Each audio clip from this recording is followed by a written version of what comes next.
messieurs, merci de nous retrouver pour cette autre édition de Agripan.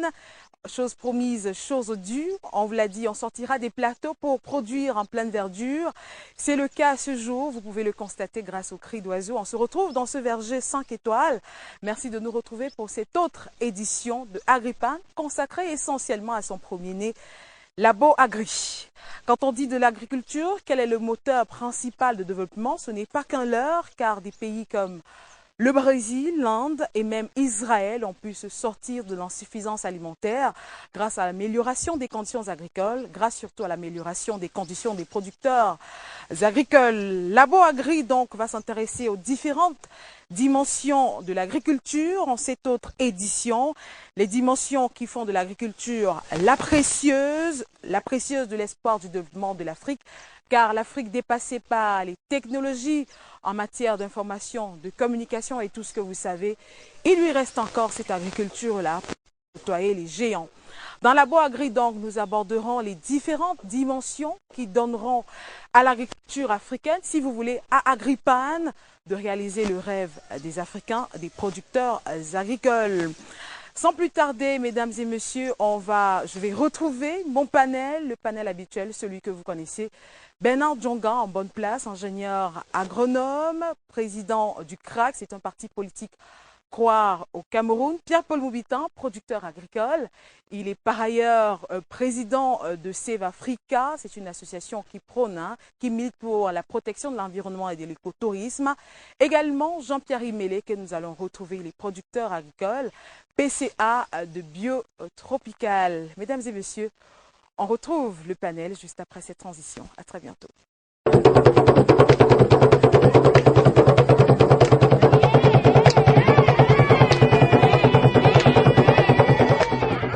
Mesdames et messieurs, une fois de plus, bonsoir. Merci de nous accueillir chez vous. Je retrouve donc le panel que j'ai déjà présenté. Bernard Djonga, bonjour, bienvenue une fois de plus. Bonjour Juliana et bonjour à tous ceux qui nous suivent dans ce cadre magnifique.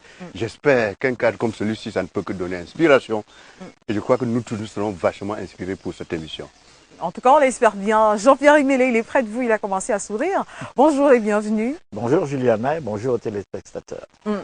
Alors, le promoteur de l'écotourisme, je suppose que le cadre vous arrange bien. En tout cas, bien. Bonjour, Paul Moubitan et bienvenue. Oui, bonjour Juliana, bonjour à tous les téléspectateurs. Et je suis d'autant plus à l'aise dans ce milieu que lorsqu'on parle d'agriculture, lorsqu'on parle de développement agricole et qu'on soit entouré non seulement des hommes, mais des plantes aussi, des animaux et de la végétation luxuriante, on ne peut qu'être inspiré, comme disait tout à l'heure le président du CRAC. Nous sommes donc loin des fraîcheurs artificielles et des lumières de studio. C'est donc avec plaisir qu'on va donc passer ces quelques 110 minutes ensemble. Je vais ouvrir les hostilités avec vous, Pierre-Paul Moubitan. Pourquoi ne pas nous rappeler le concept de Labo Agri et les motivations qui vont avec? Très bien. De toutes les façons, c'est avec plaisir que je m'acquitterai de cette tâche. Il faut dire que Labo Agri, c'est une réponse à une préoccupation lancinante qui s'est imposée avec l'avènement des indépendances en Afrique. Vous savez bien qu'avec les indépendances, l'agriculture qui s'est imposée à nos populations en Afrique, c'était une agriculture essentiellement orientée sur ce qu'on appelait à l'époque les produits de rente, c'est-à-dire cacao, café, EVA et toutes ces choses. Et du coup, on a l'impression que l'agriculture s'est construite en Afrique autour de ces piliers-là. Et cela a généré quelque chose de gênant aujourd'hui en Afrique, c'est que un agriculteur se met par exemple à produire uniquement son cacao et vous le retrouvez par exemple avec 10 hectares de cacaoyers, il gagne à peu près 10 millions de francs tous les ans, mais quand vous allez le voir, il est toujours pauvre. On ne peut pas comprendre cela. Et moi, j'ai souvent pensé que ça part des choix d'après les indépendances. Nous avons choisi une agriculture dominée par l'extérieur. Et cela nous a donc amené à nous couper en même temps aussi de notre diaspora. Parce que, regardez, la diaspora qui se retrouve donc très nombreuse d'ailleurs dans d'autres pays dans le monde, ne percevait pas l'intérêt de pratiquer l'agriculture si ce n'était que donc le cacao, le café et les VIA, puisque pendant qu'ils sont au Brésil, en Europe, aux États-Unis et tout, ils peuvent très bien prendre leur café, leur marché, ils n'ont pas de problème, ils n'ont pas de souci. Donc il n'y avait pas une motivation qui pouvait les amener à venir investir dans l'agriculture en Afrique. Or, aujourd'hui, avec les mutations qui s'opèrent actuellement, avec la prise de conscience globale des Africains par rapport à cet appauvrissement progressif, alors le besoin s'est fait ressentir de revenir en Afrique, mais revenir pour faire quoi? Qu'est-ce qui pouvait fixer de manière définitive les Africains de la diaspora? Et là, M. Jean-Pierre Imelé, il me pardonnera de parler un peu de lui, représente un peu ce retour de la diaspora, parce que Jean-Pierre Imelé, par exemple, qui a été en Europe pendant très très longtemps, qui a vécu là-bas, et qui prend l'initiative de créer une entreprise de transformation et de production agricole au Cameroun, et en même temps, il avait une structure aussi à l'extérieur, en Europe, qui était chargée évidemment de recevoir la production au Cameroun et de la rendre disponible en Europe. Eh bien, il a choisi, il s'est engagé dans cette aventure et je peux dire que c'est l'un de ce qu'on appelle ici en Afrique aujourd'hui, c'est un success story, parce que il a réussi. Il est parti de l'idée jusqu'à ce qu'aujourd'hui, une entreprise, je ne citerai pas toujours le nom pour ne pas faire de la publicité gratuite, mais cette entreprise, pour ne pas la nommer Biotropical, a fait donc des pas jusqu'à devenir une entreprise de référence en Afrique et en particulier au Cameroun dans la production et la transformation des fruits biologiques. Et donc, cet exemple de M. Imelé devrait avoir été suivi par les autres de la diaspora. Mais il y avait encore des réserves à cause des comportements de nos gouvernements en Afrique. C'est clair. Il y a des moments où la diaspora se demandait, mais est-ce que ces gens-là réellement veulent le bonheur des Africains? Et même nous-mêmes qui sommes à l'intérieur, nous nous posons régulièrement ces questions. Et donc, quand Labo Agri arrive, c'est à partir de cette initiative d'Agripan qui vient maintenant cristalliser ce souhait des Africains de revenir ici. Mais pourquoi faire? Alors nous, Bernard Djonga, Imelé et les autres, nous leur disons, revenez pour pratiquer l'agriculture, parce que c'est à partir de là qu'on va développer l'Afrique. Et donc, si vous voulez, Labo Agri donc est cette réponse, la réponse à cette question. Nous revenons en Afrique, pourquoi faire? Et pour répondre donc à ça, nous avons mis en place quelque chose. Labo Agri, c'est quoi? Vous êtes de la diaspora. Vous voulez investir au Cameroun, en Guinée, en Côte d'Ivoire ou au Tchad. Vous n'avez pas de terre. Ou alors, vous avez des terres. Vous n'avez pas l'expertise. Ou alors, vous avez des moyens financiers. Bien sûr, les gens sérieux de la diaspora ont toujours des moyens financiers. Vous voulez investir dans l'agriculture, mais vous allez faire confiance à qui? Il fallait des personnes comme Bernard Djonga, il fallait des personnes comme Jean-Pierre Imelé, il fallait des personnes comme ceux qui sont capables de garantir, oui. Et pourquoi même investir dans l'agriculture? Vous avez parlé de Jean-Pierre Imelé, je vais me retourner vers lui. Au-delà de motiver la diaspora à revenir sur le continent africain, Jean-Pierre Imelé, il y a également ces personnes-là qui sont au premier plan intéressées par les questions agricoles et l'appauvrissement du fait de leur métier. Je parle des petits producteurs. À quel niveau Labo Agri vient les soutenir et quel est l'apport de Labo Agri pour permettre aux petits producteurs, aux paysans lambda, pourquoi pas de vivre pratiquement la même vie que vous avez aujourd'hui? Oui, en fait, Labo Agri est une panacée.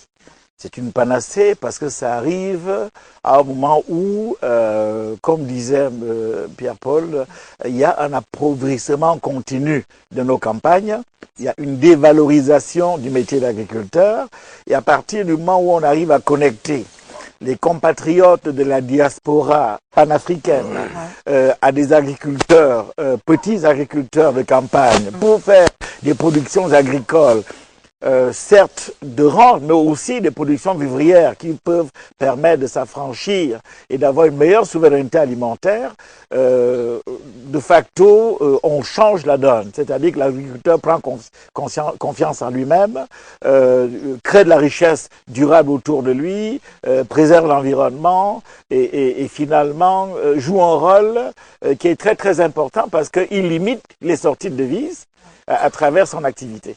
Vous rentrez là dans les dimensions de Labo Agri que nous allons aborder tout à l'heure, mais j'aimerais pour sortir complètement de cette phase de présentation de Labo Agri avec vous, Bernard Djonga, ce que l'on possède déjà, du moins. Rappelons que l'édition précédente de Labo Agri, il était question de présenter le concept Labo Agri, laboratoire agricole. On a eu des réactions. Alors, ce que l'on possède est peut-être réducteur, parce qu'on suppose que de nombreux Africains seront bien sûr intéressés par Labo Agri, donc des stats peuvent être fauchés sur cette base-là. Mais allons justement sur cette base, Bernard Djonga. Est-ce qu'il est possible, à travers les demandes reçues, en tenant compte des spécificités des uns et des autres, identifier les besoins déjà présentés? Oui, peut-être il faudrait qu'on donne quelques statistiques. Ouais. Ça fait une semaine Finalement. que nous avons lancé le concept de Labo Agri. Ouais. Ça fait une semaine. Nous avons promis créer un site de Labo Agri. On l'a fait 2 jours après la promesse. On le rappelle, www.laboagri.com, tout simplement. En une semaine, ce site a cumulé 4500 visites. En une semaine. Je parle du site. Ouais. Maintenant, les répercussions de ces visites sont évidentes. Puisque, après la visite, nous nous attendions au niveau du bureau de Labo Agri à enregistrer les premières demandes. Et autant que je vous le dise, à la date d'aujourd'hui, nous sommes à 25 dossiers déjà ouverts. Alors la question que vous me posez, je ne pourrais vous répondre qu'en jetant un regard sur l'analyse que je fais ou bien l'interprétation que je fais des 25 fiches qui existent à l'heure actuelle au niveau de Labo Agri. Il faut que les gens le sachent. Parce qu'on parle de 25 fiches. C'est des personnes qui ont rempli un questionnaire de 20 questions, ça c'est d'un, sur le site. et qui ont payé les frais d'ouverture de leur dossier, qui s'élèvent à 65 000 francs CFA quand on est au Cameroun, et à 100 euros quand on est en Afrique, et à 100 euros quand on est dans le reste du monde. C'est tout dit. Vous imaginez déjà, on est à 25. Et il faut que j'aille plus loin, puisque vous m'avez donné la parole. Ouais. Une fiche qui est remplie. Je prends une quelconque des fiches, celle que j'ai déjà eu à traiter. Ouais. Vous allez me l'autoriser. Je prends la fiche de M. Oumarou. Il doit être en train de nous écouter. M. Oumarou, il me dit, dans sa fiche, il a 70 hectares de terrain. 6 000 mètres carrés à Yaoundé, 20 hectares à Meganga, 30 hectares à Ngaoundéré. Donc, il me donne un ensemble de patrimoine foncier dont il dispose. Il veut faire l'élevage et il veut faire l'agriculture. Il faut que vous le sachiez. Mais traiter une fiche de manière professionnelle, ça demande du temps et ça demande de la patience. Je ne peux pas répondre à M. Oumarou de manière définitive si je ne descends pas sur le terrain. Il faut que vous le sachiez. Ouais. S'il me dit qu'il a 40 hectares en Ngaoundéré et qu'il veut produire sur les 40 hectares, au niveau de Labo Agri, il va falloir qu'on vérifie que les 40 hectares existent. Ouais. Parce que 40 hectares en Ngaoundéré, c'est tout à fait différent de 40 hectares à Balmayo ou bien de 40 hectares à Bangalté. Qu'est-ce que ça veut dire? Ça veut dire que quand on parle d'espace agricole, il y a un certain nombre de paramètres qu'il faut prendre en compte. Ouais. Ça peut être le cours d'eau qui traverse, c'est déjà quelque chose de positif. Ça peut Savoir être si un le espace qui a terrain une est montagne, c'est déjà quelque chose de différent. Ça peut être c'est un espace qui a peut-être les arbres, c'est toute autre chose. Donc, c'est pour vous dire que le chiffre de 25 que je donne, ça marque le sérieux et l'intérêt qu'on accorde déjà à ça. Alors, je reviens donc à votre question. Ouais. Alors, quelle analyse on peut déjà faire de ces 25 fiches? Alors, ce que nous constatons, et c'est toute chose intéressante, nous constatons que, de manière très généraliste, les gens expriment leurs besoins. Chacun dit, je veux faire l'élevage et l'agriculture. Il s'arrête à ça. Mais quand vous parlez de faire l'élevage, il y a l'élevage des poules. Si vous parlez de poules, c'est poules pondeuses, c'est poules chères. C'est tout à fait différent. Quand vous parlez d'élevage avicole, mais c'est le canard, c'est les pentades, c'est les pigeons. C'est tout à fait différent. Donc, ça, c'est les éléments que nous devons apporter. Quand vous dites que vous devez faire l'agriculture, enfin, attendez, ça peut être le maïs, ça peut être le haricot, ça peut être le tabac même. Donc, à partir des fiches que nous avons reçues jusqu'à l'heure actuelle, nous réalisons que, comme disait Jean-Pierre Imélé, mais le labo agri vient à point nommé. Parce que c'est une plateforme, c'est un espace où nous allons mettre au service de nos concitoyens, que ce soit au Cameroun, que ce soit au Tchad, que ce soit au niveau du Bénin, le savoir qu'on a pour les aider à réaliser leurs rêves sur le plan agronomique. Donc, première réponse à votre question, nous recevons des besoins qui sont généralistes. Deuxième élément de réponse que je trouve sur ces fiches, mais imaginez-vous, il y a des gens qui pensent qu'avoir 10 millions, c'est être riche. Pourquoi je l'interprète ainsi, en respectant les 10 millions? C'est parce que celui qui nous remplit la fiche, il dit que j'ai 10 millions pour investir. Mais quand vous voyez le projet qu'il choisit d'investir, mais c'est un projet qui caracole autour de 115 millions. Mais lui, il ne le sait pas. Donc, nous avons donc aussi pour cette responsabilité d'amener les gens, de revenir à la réalité de leur poche, si vous me permettez le terme, par rapport aux ambitions qu'ils veulent avoir.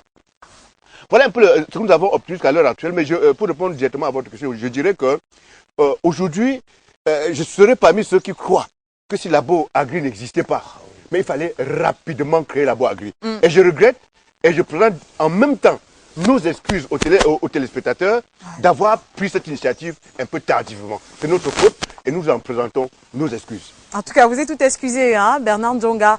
Je croyais que dans votre propos, vous alliez commencer par faire le constat de ce que la diversité dans l'agriculture en Afrique est bien une réalité, agro-silvo-pastoral, dans tout le domaine, c'est bien une réalité dont les Africains veulent investir dans ces différents domaines. Mais je reste avec vous, Bernard Ndjonga. Est-ce qu'il ne serait pas important de rappeler les modèles proposés par Labo Agri, vraiment en quelques secondes? Ah oui, pour l'heure actuelle, si vous allez sur le site Labo Agri, www.laboagri.com, alors sur ce site, nous avons déjà mis en avant 14 modèles. J'en prends 3. Alors, il y a un modèle que nous avons appelé modèle Moubitan 1. Que les téléspectateurs ont déjà eu à voir. Suivre. Et même s'ils vont sur le site, puisque chacun de nos modèles, nous les présentons avec des photos. Alors, le modèle Moubitan 1, c'est une exploitation complètement biologique. Donc, une exploitation fruitière. Alors, dans cette exploitation Moubitan 1, non seulement elle est une exploitation essentiellement fruitière, mais à cette exploitation fruitière, on y a arboricole, on y a greffé une dimension culture vivrière. Parce que la famille doit se nourrir. Et une dimension touristique. Ça, c'est un peu la spécificité de M. Moubitan. Ça, c'est le Moubitan 1. Alors, s'il y a un de nos compatriotes, africains parlant, qui aimerait avoir le modèle 1, Moubitan 1, vous comprenez très bien qu'il porte son choix et on l'accompagnera à avoir une exploitation qui est à quelque chose près, celle de M. Moubitan numéro 1. Il y a, je citais une autre exploitation, qu'on a un autre modèle, je prends tout au hasard, il y a Tankou 1. Alors, Tankou 1, c'est l'élevage. Alors, vous avez les photos d'un éleveur qui fait l'élevage de poulets pontes en sol. Donc, il n'y a pas de batterie. Et l'élevage n'est absolument pas automatisé. Donc, les poulets sont en sol, les cages sont au bord du poulailler. Et c'est tout à fait naturel. On a affaire à une espèce d'élevage biologique parce que dans ce cas, on laisse quand même les poules se balader, même si au niveau de l'alimentation, on enfreint à cette règle biologique. Ça, c'est le Tankou 1. Alors, s'il y a quelqu'un qui choisit ce modèle, nous comprenons rapidement que voilà quelqu'un qui veut avoir une ferme qui est identique à la ferme de M. Tankou. Maintenant, la nuance se situe au niveau du nombre de poulets, du nombre de poussins. On peut avoir une ferme de poulets pontes de 1000 poussins, comme on peut avoir une ferme de 2000 et de 5000. Alors, la nuance que Labo Agri relève, c'est de dire, quand vous nous indiquez à quel endroit exactement vous voulez qu'on installe votre ferme, nous utilisons les éléments de positionnement de votre exploitation par rapport à une ville. Si, prenons un exemple, la personne se trouve en Bankomo et veut qu'on l'aide à implanter une ferme Tankou 1 en Bankomo. Vous voyez que la distance qu'il y a entre Bankomo et Yaoundé, le marché de Mvambi ou bien le marché Mokolo, ça nous permet de déterminer ce qu'on appelle le compte d'exploitation provisionnel. Et à travers ce compte d'exploitation provisionnel, nous aboutissons à ce qu'on appelle maintenant le seuil de rentabilité économique. Parce que si auparavant, il avait choisi de faire l'élevage pour une rentabilité économique. Il faut que nous lui disions à quel seuil, en termes de poulet, il devrait commencer son exploitation. S'il avait prévu commencer à 2000 et que notre compte d'exploitation prévisionnelle permet de dire, nous oblige à dire que le seuil de rentabilité, ce n'est pas 2000 quand on dit en bancomo, mais c'est plutôt 3000%. Donc on va lui dire, écoutez, vous devez commencer à 3000%. Si votre capital était prévu pour 2000, nous lui disons, ne commencez pas maintenant. Donnez-vous le temps de trouver d'autres moyens pour porter votre capital à ce niveau qui vous permettra de commencer à 3000 pour pouvoir avoir affaire à une exploitation qui est rentable. Ça, c'est la responsabilité de Labo Agri. Ça, c'est un peu, pour répondre à votre question, l'allure que nous voyons à l'heure actuelle par rapport aux différents modèles que nous avons eu à présenter. Voilà qui est bien présenté. Hein. La dernière question sur la présentation même de Labo Agri, adressée à vous, M. Imele, à M. Moubitan, mais je vais ouvrir avec vous. Bernard Djonga a présenté tout à l'heure les modalités d'inscription, de remplissage de fiches au niveau de Labo Agri. Le paysan qui nous suit, ça peut faire tiquer un peu. On a l'impression que c'est réservé à l'élite. Je suppose que non. Monsieur Imele, vous allez nous dire ce qui est prévu au niveau de Labo Agri pour le petit paysan qui est complètement démuni, mais qui veut exister par Labo Agri. Alors, le petit paysan, on a pensé à lui dans notre réflexion. Rappelons que à la base, Labo Agri est créé pour soutenir les petits paysans. Absolument. Donc, déjà, le petit paysan, il n'est pas tout seul. Il faut absolument que le petit paysan soit accompagné. Et nous avons donc prévu au niveau de Labo Agri de l'accompagner à travers l'analyse, n'est-ce pas, de la situation, de son exploitation, de son projet, de la même manière qu'on le ferait pour quelqu'un qui est à des milliers de kilomètres, avec cette différence que lui étant un acteur de proximité, les choses peuvent se faire de manière beaucoup plus poussée, beaucoup plus proche, et lui permettre finalement de l'accompagner davantage, parce qu'il a plus besoin d'accompagnement que quelqu'un qui a déjà le bagage intellectuel et financier suffisant pour comprendre cette question de seuil de rentabilité. Monsieur Moubitan, ce qui est prévu au niveau de Labo Agri pour accompagner les paysans et leur assurer de ce que Labo Agri existe d'abord pour eux. Oui, c'est bien de le dire. Et c'est l'occasion pour moi de revenir encore sur l'une des choses qui nous préoccupe à Labo Agri, à savoir mettre la diaspora en relation avec les petits paysans, les petits producteurs. Parce que nous avons l'habitude de dire à Labo Agri que l'agriculture africaine ne se fera pas sans la diaspora. Ce n'est pas possible. Et donc, les petits paysans, eux, ils ont déjà en général l'espace. Donc, le foncier ne se pose pas avec acuité pour le petit producteur, pour le paysan. Parce qu'il y a des terrains familiaux, il y a un espace naturel qu'ils possèdent. Maintenant, ce qui leur manque généralement, c'est quoi? C'est la formation. Et l'une des choses sur laquelle nous allons mettre l'emphase par rapport aux petits producteurs et aux paysans, c'est la formation. Contrairement à ce que les gens pensent toujours, et nous l'avons d'ailleurs dit tout à l'heure, on a appauvri les paysans, les petits producteurs, à partir des choix politiques. Mais le petit producteur n'est pas pauvre au départ. On l'a appauvri. Il était riche parce qu'il a tout au départ. La nature lui a tout donné. L'espace, il gratte, il met la plante, il met la graine, elle pousse, la terre multiplie. Mais il s'est appauvri parce qu'on lui a dit, voilà, pour que tu sois grand, il faut faire le cacao. Pour que tu sois grand, il faut faire l'EVA, il faut faire le café. Et ici est jeté complètement, il a abandonné les cultures vivrières. Or, le paysan par essence, c'est quand il a pu bien manger, le manioc, le macabo, l'igname, les légumes, ces petits animaux qu'il a dans la basse-cour, c'est là où il a la force nécessaire pour entretenir et supporter une production rentière. Or, on a fait exactement le contraire. On les a déracinés, ils sont allés faire le cacao et le café et ils achètent à manger les cultures vivrières. C'est une catastrophe. Alors maintenant, qu'est-ce que nous apportons à Labo Agri? Nous leur apportons la formation en leur disant, désormais, il faut changer de paradigme. Il faut revoir les choses autrement. Vous avez des richesses, vous n'êtes pas pauvre. C'est un langage qu'il faut apporter. Et c'est décisif. Et sur le plan intellectuel et moral, c'est important de faire rendre compte à quelqu'un qu'il est assis sur de l'or, mais qu'il ne l'exploite pas et il ne l'utilise pas. Il faut d'abord leur apporter ça. Maintenant, ce qu'on leur apporte aussi, c'est cet encadrement permanent. Parce que regardez, la production, lorsque Labo Agri va se répandre dans toute l'Afrique, automatiquement, il n'y aura plus de césure, donc de cassure entre l'élite et le paysan.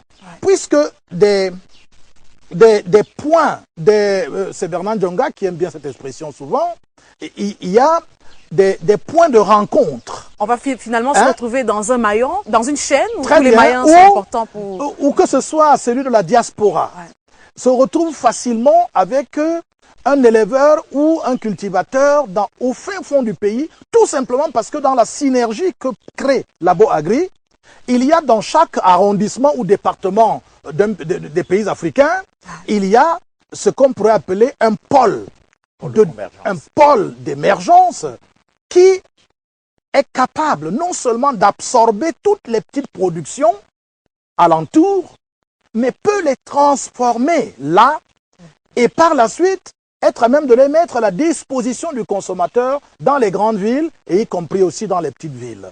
Vous voyez donc que du coup, la diaspora est en relation avec sa famille qu'elle a laissée au village à travers l'activité de Labo Agri.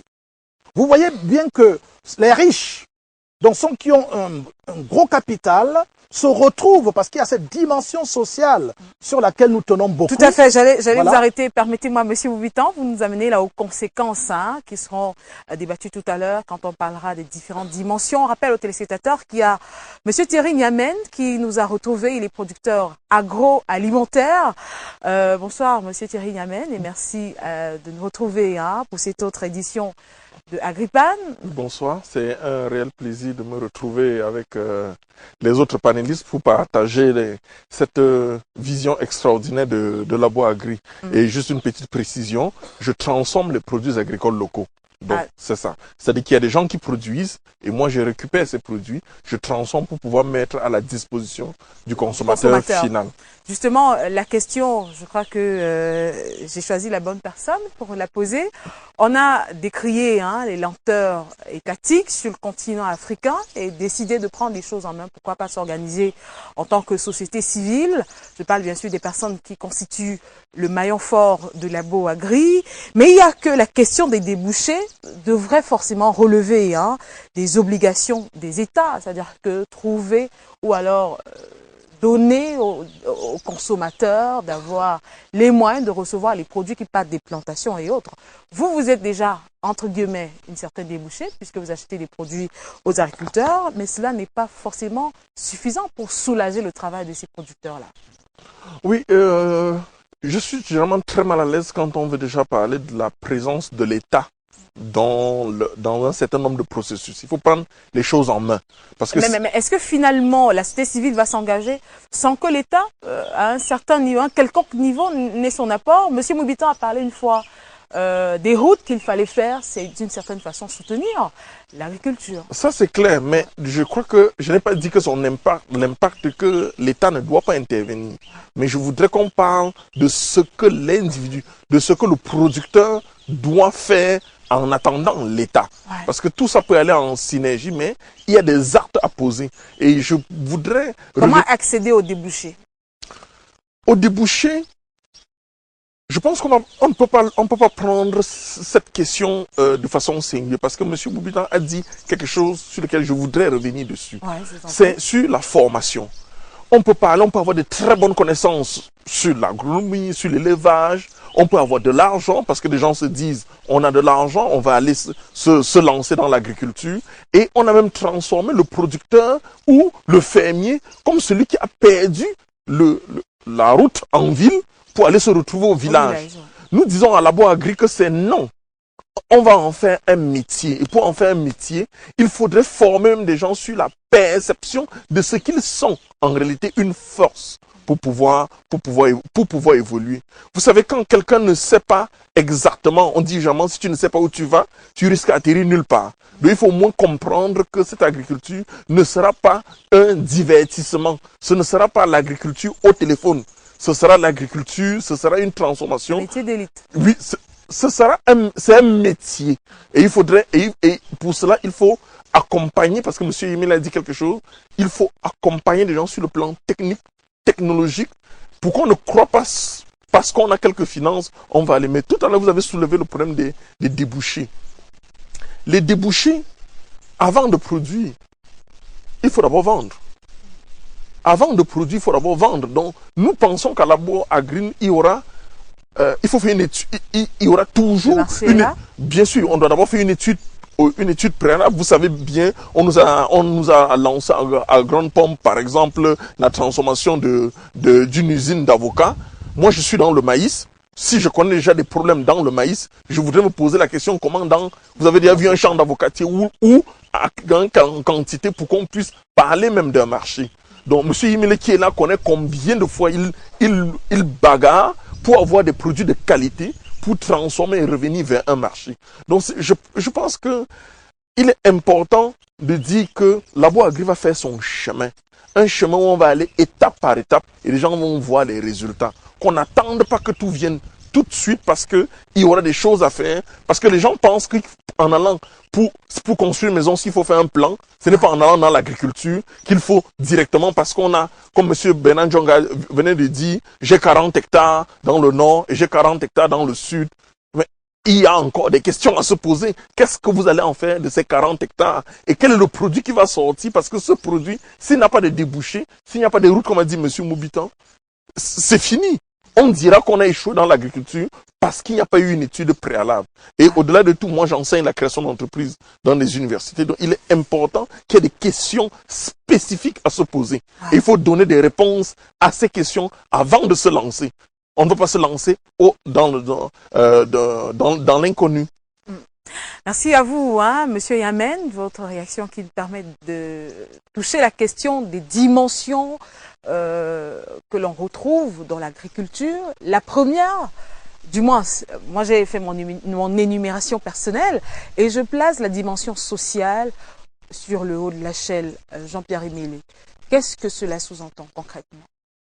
Cela sous-entend que en réalité, la dimension, la fonction sociale de l'agriculture qui permet que les autres activités puissent bien se passer dans un espace donné, elle est fondamentale.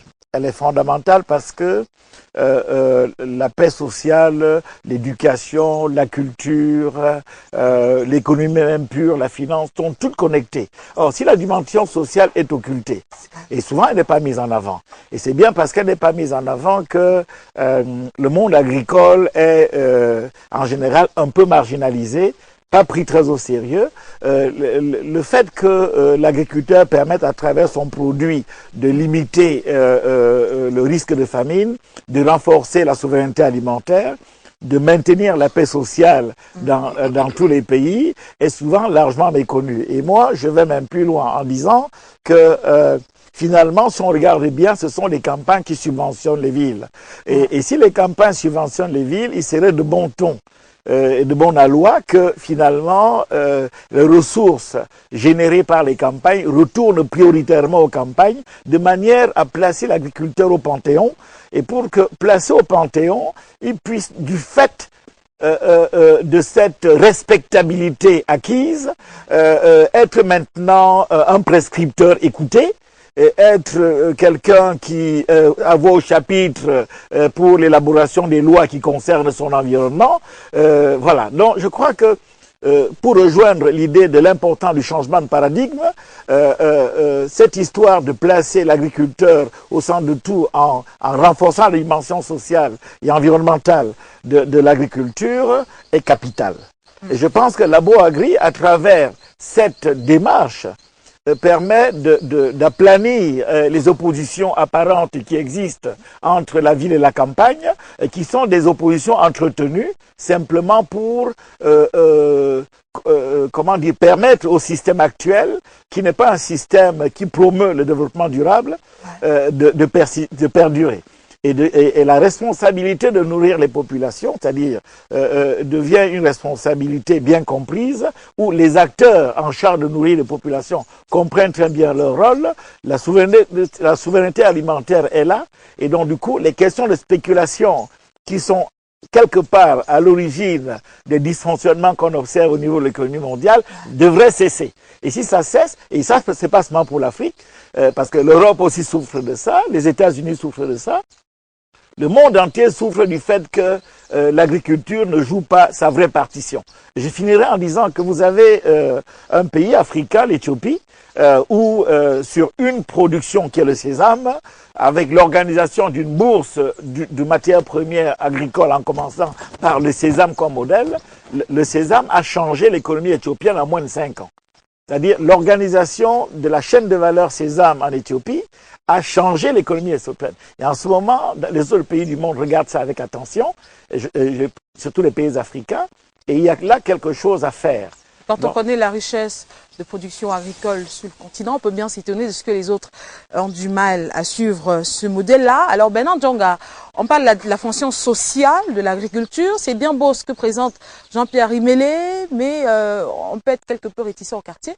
Comment l'agro-agri va s'y prendre pour intégrer tout ça? Je veux répondre de deux manières.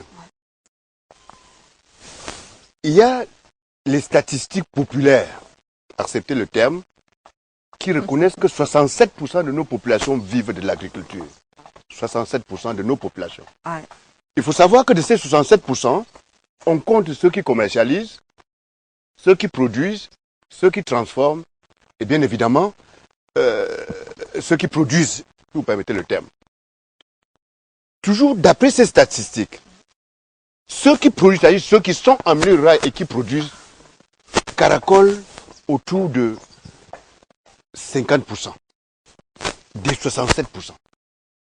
Si vous rabattez ça sur la population du Cameroun, qui aujourd'hui est estimée à 22 millions d'âmes, ça veut dire que, je reste sur le plan camerounais, parce que l'exemple que je donne est tellement pointu que ça se partage avec tous les autres pays.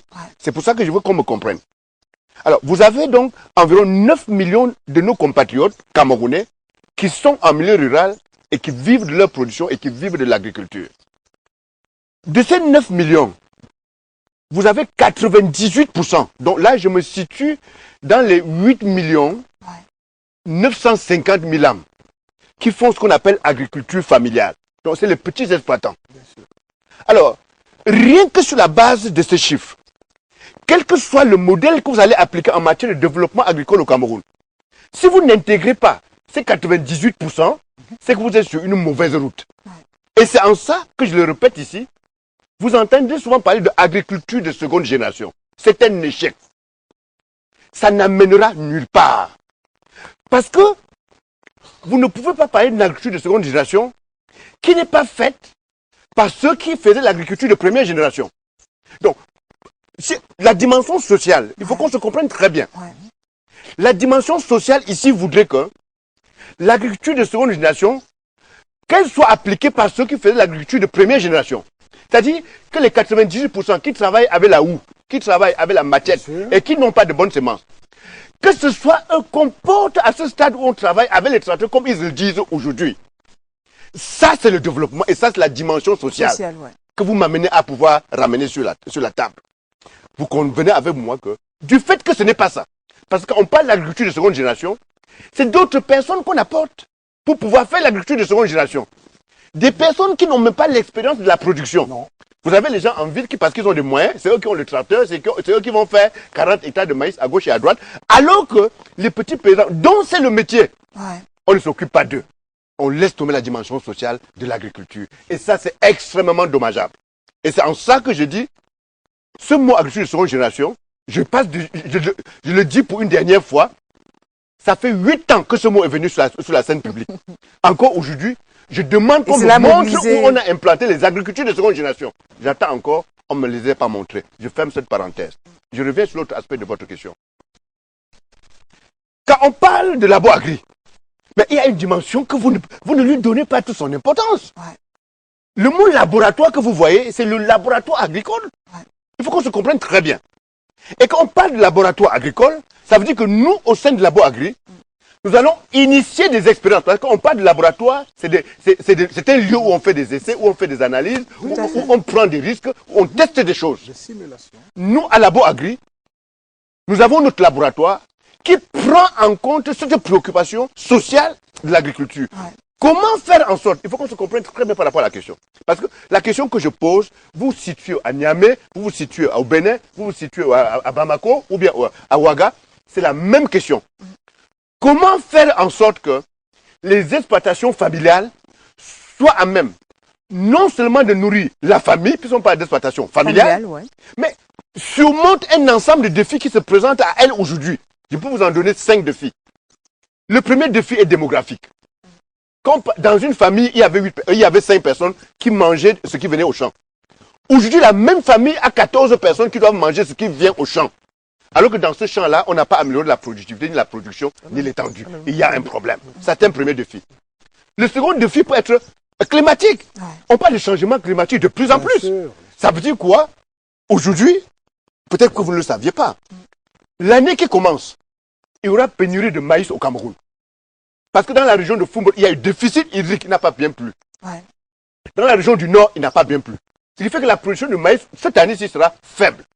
Je dis ceci pour que vous compreniez la dimension climatique comme étant un des défis que les exploitations familiales devraient relever. Troisième défi, quand vous payez ces petits paysans-là, mais ils ont toutes sortes de problèmes. Problèmes de commercialisation, problèmes de conservation, problèmes d'intrants agricoles, ils n'ont pas de semences, problèmes de route, problèmes de transformation, ils ont une multitude de problèmes. Et puis, ils sont isolés. Alors, pour répondre à votre question. Et vous oubliez, juste pour ajouter de l'eau à votre moulin, la dimension des fléaux sociaux avec la guerre. Mais pas même seulement la guerre. Septentrionale. Mais pas même seulement la guerre, vous en rajoutez. Mais le vol. Ouais. Le vol. Mais aujourd'hui, on vole dans les champs que vous n'avez jamais imaginé. Les gens récoltent même le café mûr la nuit. Allez voir comment ces gens-là distinguent les fèves qui sont rouges à celles qui sont vertes. Je vous dis la nuit. Ça se passe aujourd'hui en milieu rural. Ça vous en rajoutez. Alors, qu'est-ce qu'ils ont dit? Nous, à Labo Agri, dans la dimension laboratoire, il y a de cela 15 ans, il faut que vous le sachiez, que nous avons identifié ce mal. Ouais. Et que nous avons proposé ce qu'on appelle pôle de promotion des cultures vivrières. Qu'est-ce que ça veut dire? Quand vous prenez 2 arrondissements, Goulmakong, Gomzap, si vous joignez les 2 arrondissements à la ronde, ouais, vous avez un espace de 50 km de diamètre. Dans cet espace de 50 km de diamètre, vous avez les petits producteurs à gauche et à droite. Ils n'ont pas de semences, ils n'ont pas d'engrais, ils n'ont pas X, Y, Z. On installe au centre de ces 50 cm un pôle. 50 km, un pôle. Où vous avez un magasin où on peut leur offrir des semences. Ouais. Vous avez les aires de séchage. Vous avez les magasins de stockage. Vous avez un système d'épargne-crédit. Et on en parle même. On peut même envisager un pôle d'engin. Puisqu'on pourra les aider. Tout à fait, absolument. Ouais. Alors, sur la base de ce pôle, on pousse les petits producteurs à augmenter leur superficie cultivée. Parce que les moyens sont là.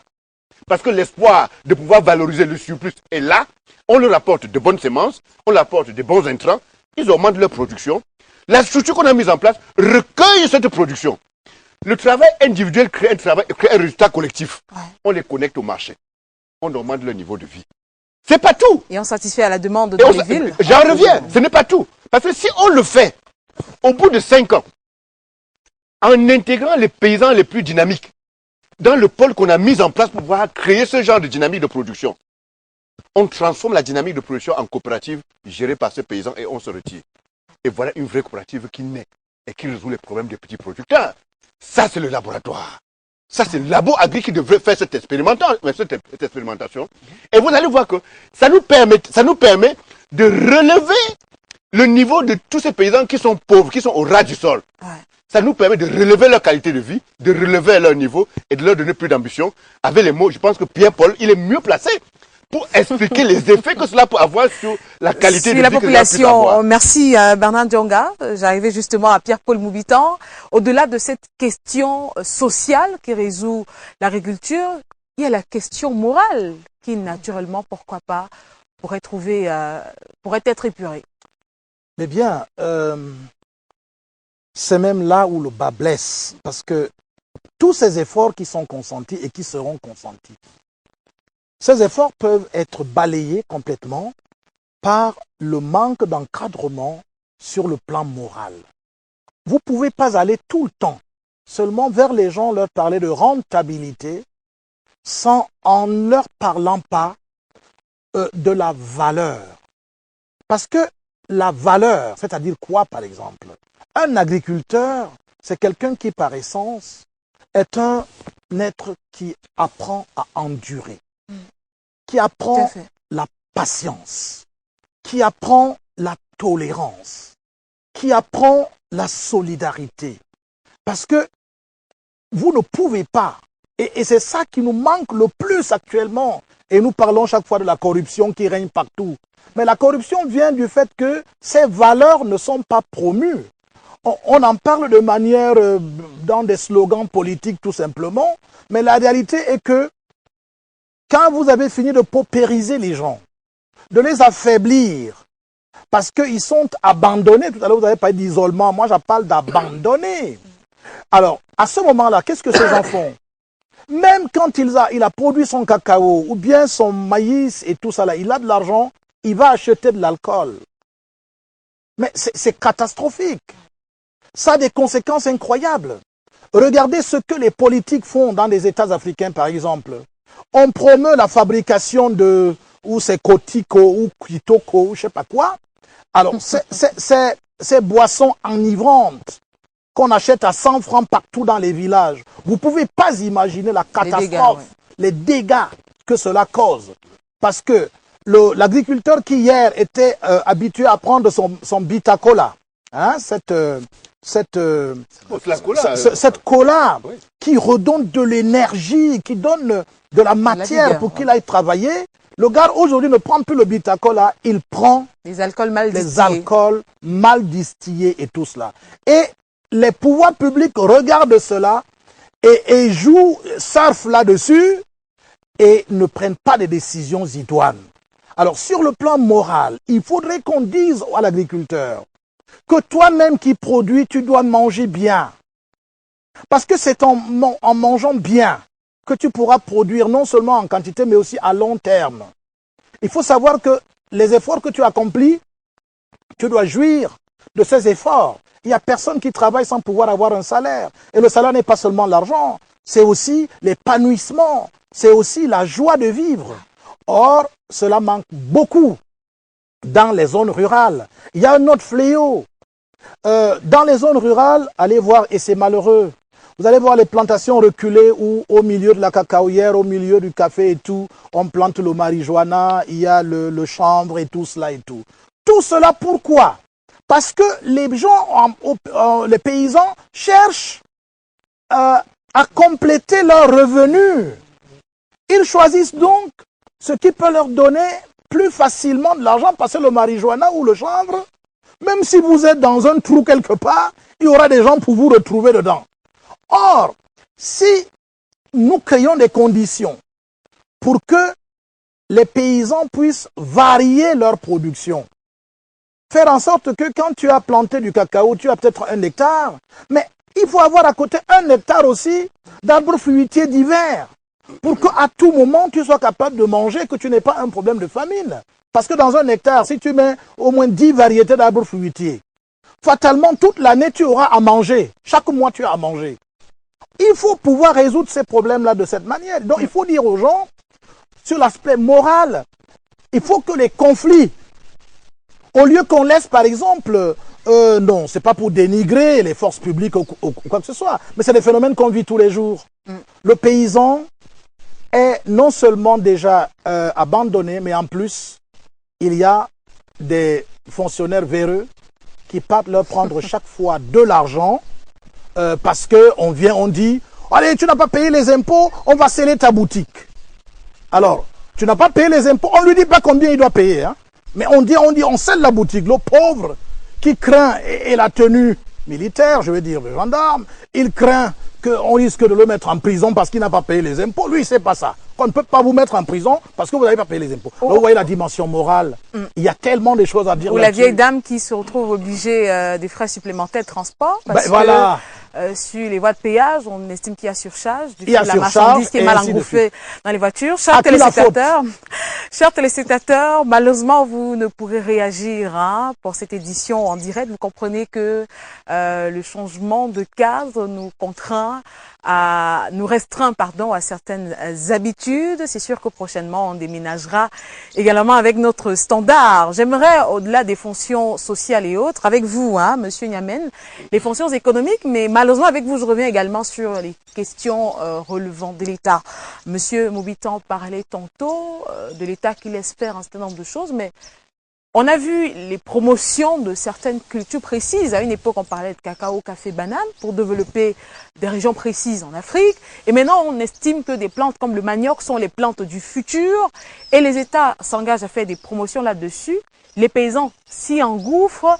Et résultat, on a dans des régions reculées de longues périodes où les paysans ne sont pas occupés parce qu'ils ont consacré tout leur temps à une seule culture.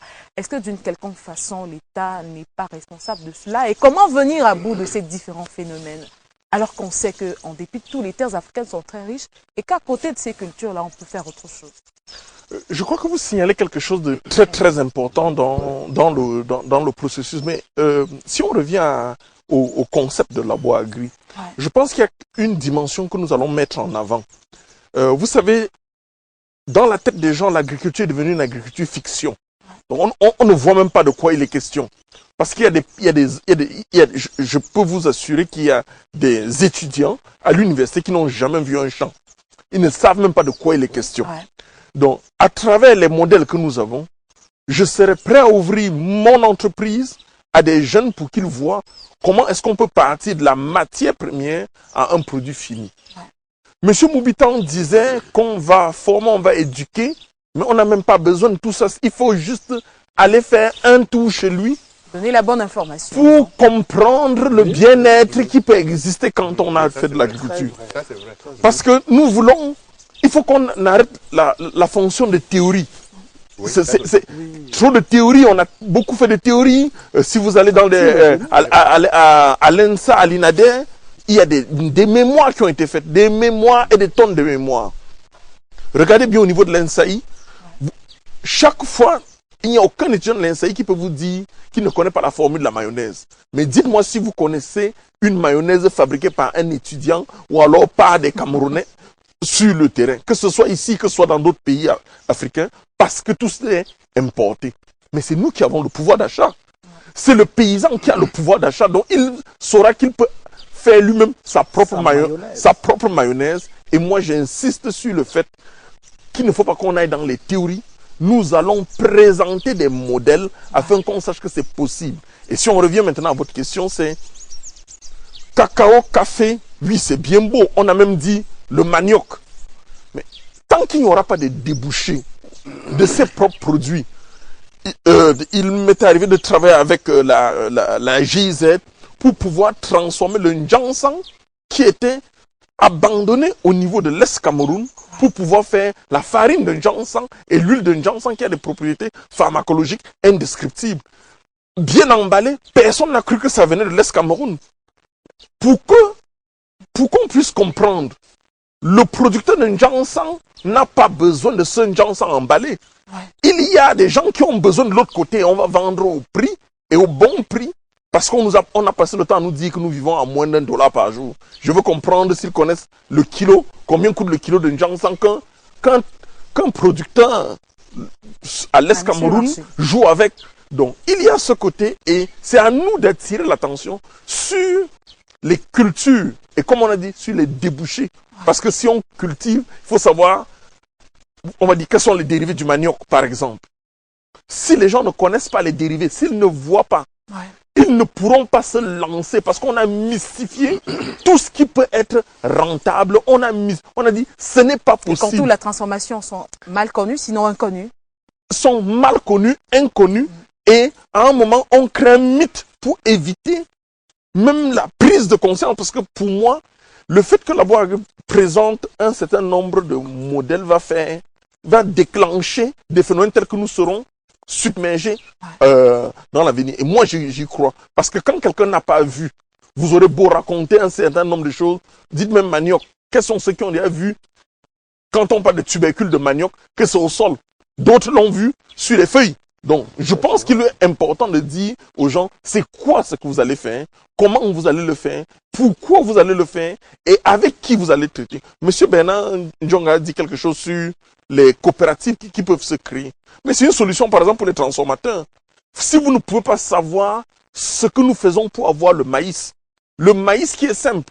Avez-vous déjà entendu parler d'un maïs qui était invendu au Cameroun, par exemple? Non, impossible. C'est impossible. Pourtant, il y a des jeunes qui vous disent, et je voudrais, et autre chose qu'il faut que j'ajoute ici.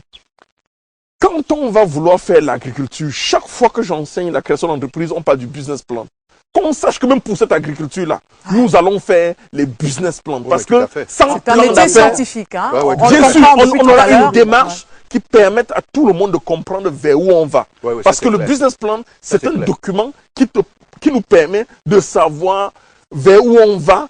C'est un document direct qui nous permet de nous guider, pour nous permettre parce que malheureusement, quand on veut commencer, on dit c'est la saison de pluie, commençons, on va voir le reste après. Non, ce ne sera pas comme ça. Je voulais dire quelque chose. Il faut mettre fin à l'ignorance. Oui, rapidement, Bernard Ndjonga, vraiment, en quelques secondes. Ce sujet de la responsabilité de l'État est capital. C'est vous qui avez fait allusion à ça. Je vous en prie. Et vous voyez parler de la politique agricole, que nous n'en avons pas. Alors, remarquez que nous vivons dans un environnement où, mais quand je prends du recul par rapport à l'environnement administratif de l'agriculture au Cameroun, mais j'ai froid au dos.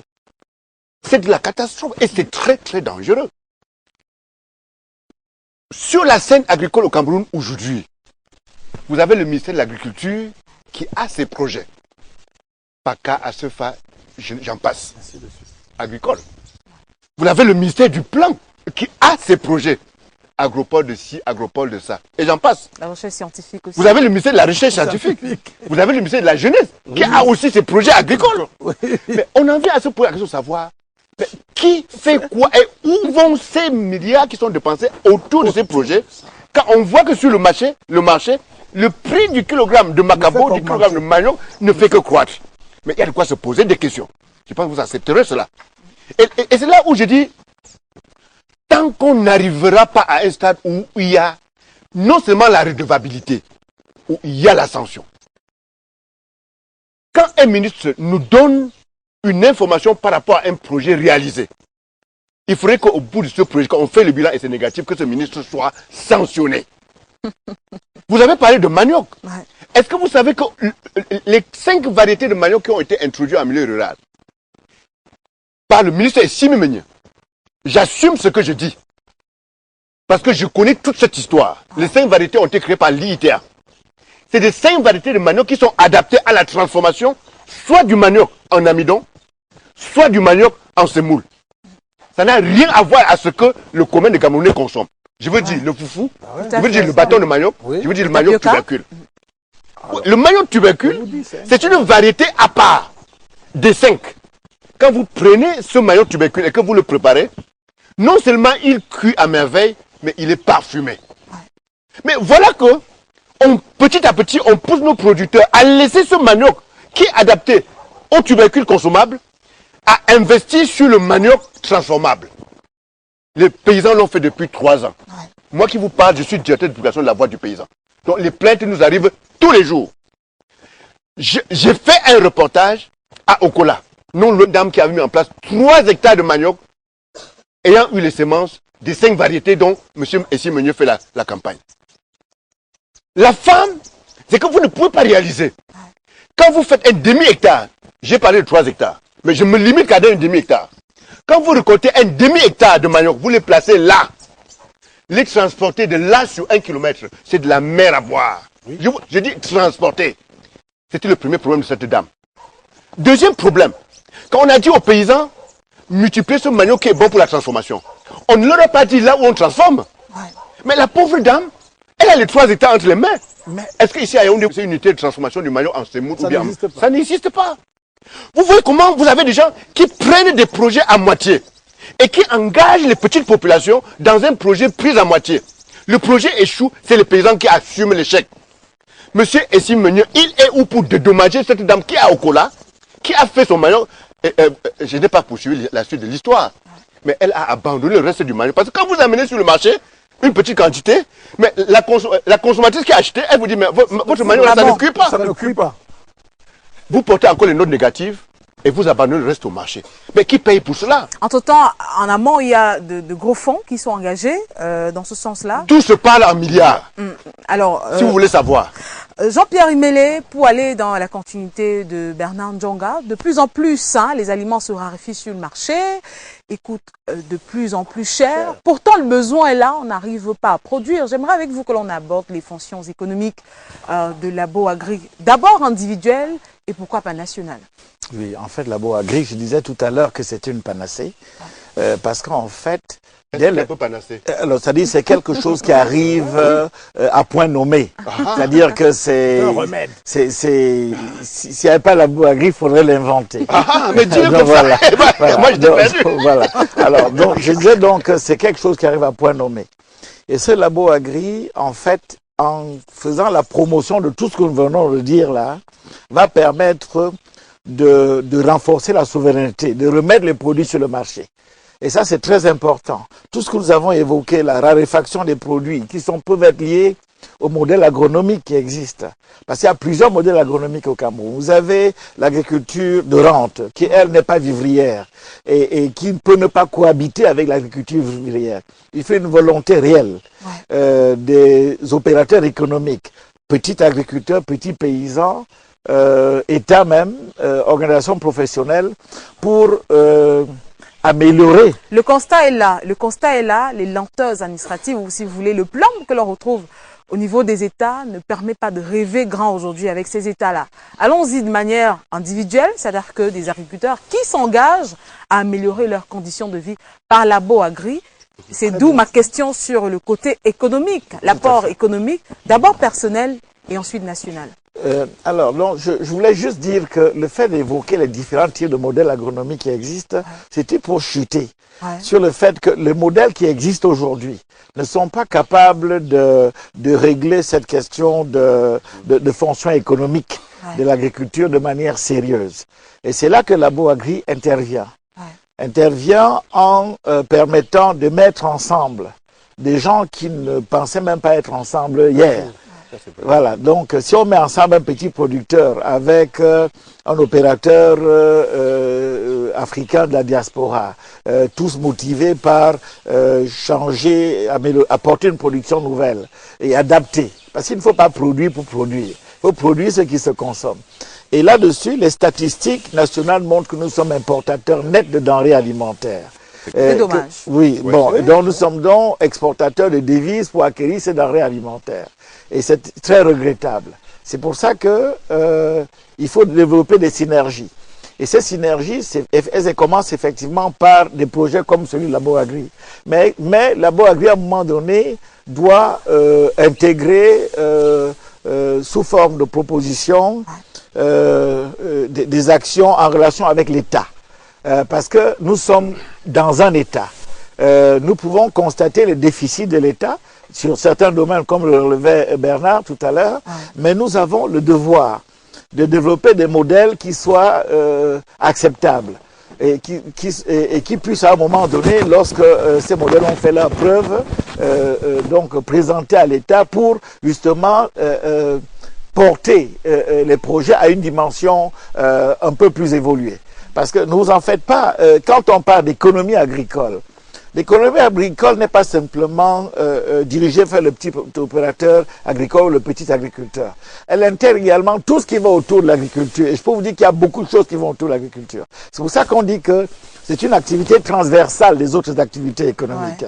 Parce que quand on parle de la transformation, il y a toute la machinerie de transformation et toute la machinerie d'emballage, de transformation, de conservation, de transformation qui fait appel à de l'énergie électrique, à de l'eau de bonne qualité, etc. Quand on parle d'agriculture, même toute simple, on ne parle pas même de celle de seconde génération. elle a fait appel à beaucoup de choses. On ne peut pas mécaniser si l'environnement de mécanisation n'est pas adapté.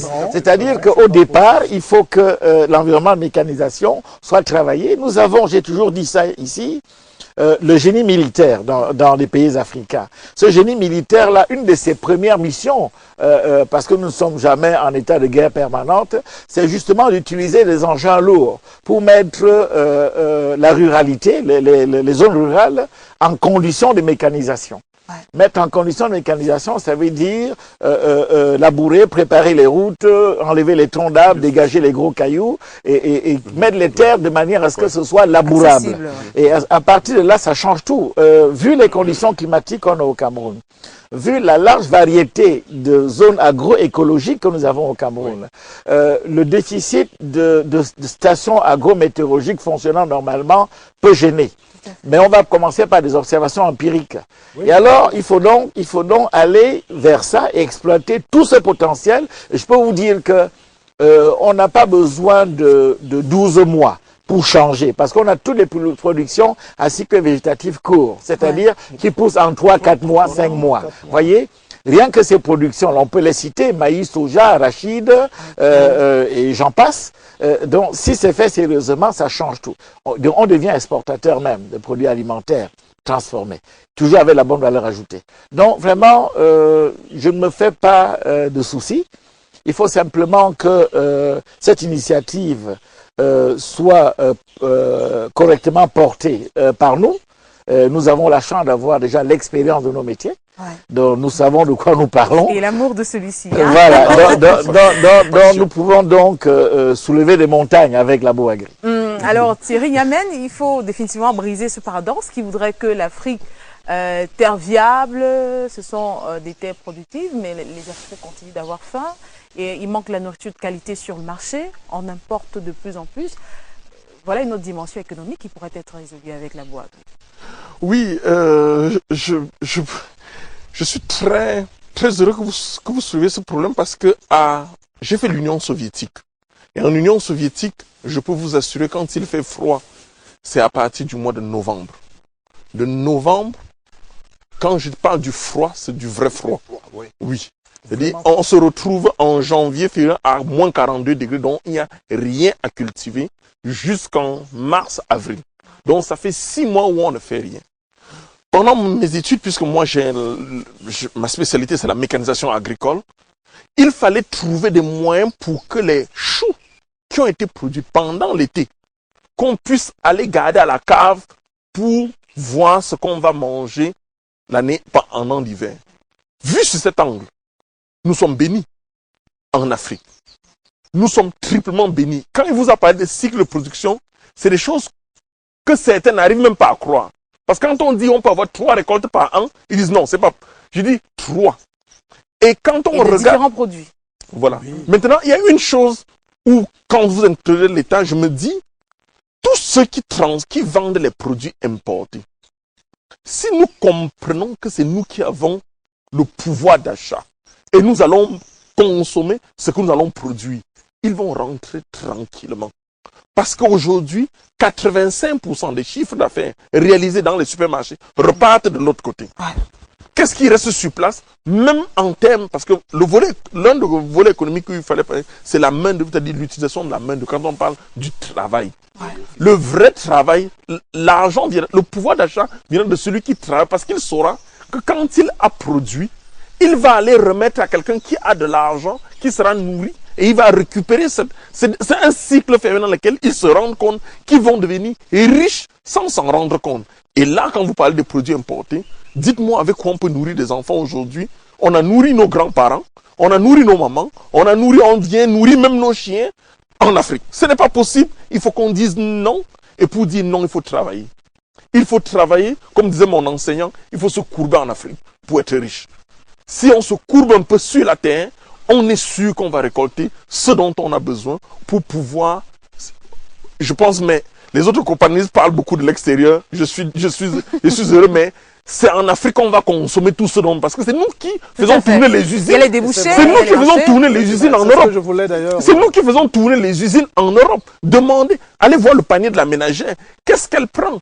Le macabo est devenu luxueux. Ce n'est plus pour le commun des pauvre, mortels. ouais. Ça veut dire qu'on a on a renversé le sens et on nous a même fait comprendre que c'est comme ça qu'il faut se nourrir. Dans le temps, n'oubliez pas que le spaghetti était considéré comme des vers intestinaux dans certains villages. On n'en mangeait pas. On n'en mangeait pas. Aujourd'hui, on a réussi à introduire cela Dans même les au village. Oui, ça c'est vrai. Et c'est dommageable. Et ça, c'est triste. Oui, c'est Donc nous devons comprendre qu'on peut bien se nourrir chez nous et comment bio, naturel et être à l'aise.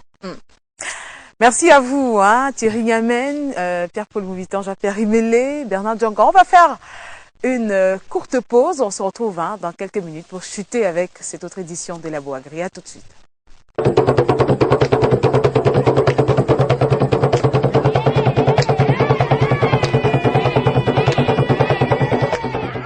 Retour sur ce plateau, j'allais dire retour en pleine nature, mesdames et messieurs, vous n'êtes pas trompés, vous êtes bien sur Afrique Média et le programme c'est Agripan, Labo Agri qui a décidé de se produire en pleine nature et nous parlons bien sûr des différentes dimensions que l'on pourrait retrouver, sinon que Labo Agri pourrait résoudre pour ce qui est des questions agricoles comme développement, socle de développement sur le continent africain. Et tout à l'heure, on parlait des dimensions économiques. Avec vous, Jean-Pierre Imélé, le constat est là, il y a que de plus en plus on consomme des produits importés. Même dans les villages, on va acheter la nourriture dans les boutiques alors qu'on est censé les sortir des champs. C'est vrai que Labo Agri ne pourrait pas répondre pour ce qui est des solutions directes à ces problèmes-là, ne pourrait pas y répondre de manière concrète. Cela relève forcément de l'État. Mais il y a qu'on peut proposer ces solutions-là, Jean-Pierre Imélé, puisque nous sommes dans une logique de construction. Oui, tout à fait. De toute façon, même lorsque vous dites Labo Agri ne peut pas répondre, moi je dis qu'il y a un effet multiplicateur, n'est-ce pas, du projet Labo Agri qui démarre et pour lequel toutes les dimensions de développement de ce Labo Agri, nous ne les avons même pas toutes compilées, on ne les a pas toutes identifiées. Il y en a encore d'autres qui sont inconnues parce qu'il y a toutes la question de la qualité des aliments qui sont consommés. Comment sont les aliments consommés aujourd'hui? Et l'influence de Labo Agri dans la baisse des coûts de production, c'est-à-dire l'amélioration de la compétitivité. Parce que lorsque vous produisez de manière intelligente, de manière organisée, en vous appuyant sur un business plan, en ayant les encadrements structurels qu'il faut, et ces encadrements structurels relèvent quelquefois donc des fonctions, des missions de l'État, parce que si vous n'avez pas ces encadrements, vous avez des coûts de production qui explosent. Et donc il faut donc que Labo Agri, à travers son approche de développement, identifie les leviers sur lesquels il faudra forcément faire appel à partir d'exemples concrets à l'État pour renforcer et améliorer la compétitivité de ce qui est produit. Donc aujourd'hui, si on regarde bien l'ensemble des pays africains, la plupart des aliments qui sont consommés sur Abidjan, sur Dakar, sur Nouakchott, sur Niamey, sur Yaoundé, Douala, on va dire que plus de 60%, 70% sont des aliments importés. Vous avez même des nouveaux supermarchés qui s'installent et qui vous expliquent que si vous voulez commercialiser chez nous, votre produit doit avoir le code barre. Alors en faisant cela, ces nouveaux supermarchés installent des barrières commerciales pour l'accès du plus grand nombre de concitoyens africains aux produits africains qui doivent se soumettre à ces exigences de code barre qui est en fait une association internationale qui gère le code barre qui est basée en Belgique et après laquelle il faut payer une cotisation qui viendra obérer, qui viendra augmenter le coût de production de ce qui est fait sur place. Je crois qu'il faut aller vers le maximum tout en n'étant pas, comment dire, il ne faut pas faire de sélection du fait que les produits viennent de l'étranger, mais faire de sélection du fait que les produits ne sont pas de qualité, qui coûtent cher et qu'ils cassent les chaînes de valeur locales qui peuvent être construites. Et les chaînes de valeur, en fait, ont l'avantage de produire de la richesse le long de la chaîne de valeur, de mieux redistribuer la richesse produite et d'être vecteur de développement plus durable que celui qui va faire son commerce, remplir un conteneur à Dubaï ou en Inde ou en Chine ou à Paris, revenir installer son commerce, vendre, faire la marge qu'il faut et renvoyer. C'est bien tout ça. Mais il faudrait absolument que, tout en faisant cela, c'est pas la mission de Labo-Agri, mais la démarche méthodologique de Labo-Agri va fatalement conduire l'État à regarder de près l'influence des produits alimentaires de moins bonne qualité sur l'apparition de certaines maladies des civilisations qui sont liées à la qualité des sucres qui sont utilisés, des conservateurs chimiques qui sont utilisés. Tout ça va faire que finalement, on va réveiller les consciences. Donc là, c'est aussi une autre mission de Labo-Agri. Bernard Djonga? Je disais, je rajoute en disant que Labo-Agri, dans sa dimension laboratoire, compte aller plus loin. Pas simplement préparer des propositions qu'on devrait faire. Non. Vous allez me permettre de le dire en tant qu'homme politique. Nous allons préparer des propositions qu'on ne doit pas proposer à d'autres à mettre en application, mais proposer aux Camerounais pour qu'ils nous donnent les moyens de pouvoir le faire. Alors, je vous donne deux exemples. Quand vous prenez un arrondissement comme Boulmakak, au Cameroun, que je comparerai volontiers à Dori, au Burkina Faso.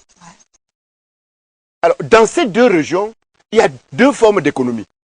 Il y a ce que j'appellerais économie rurale agricole et économie non rurale agricole.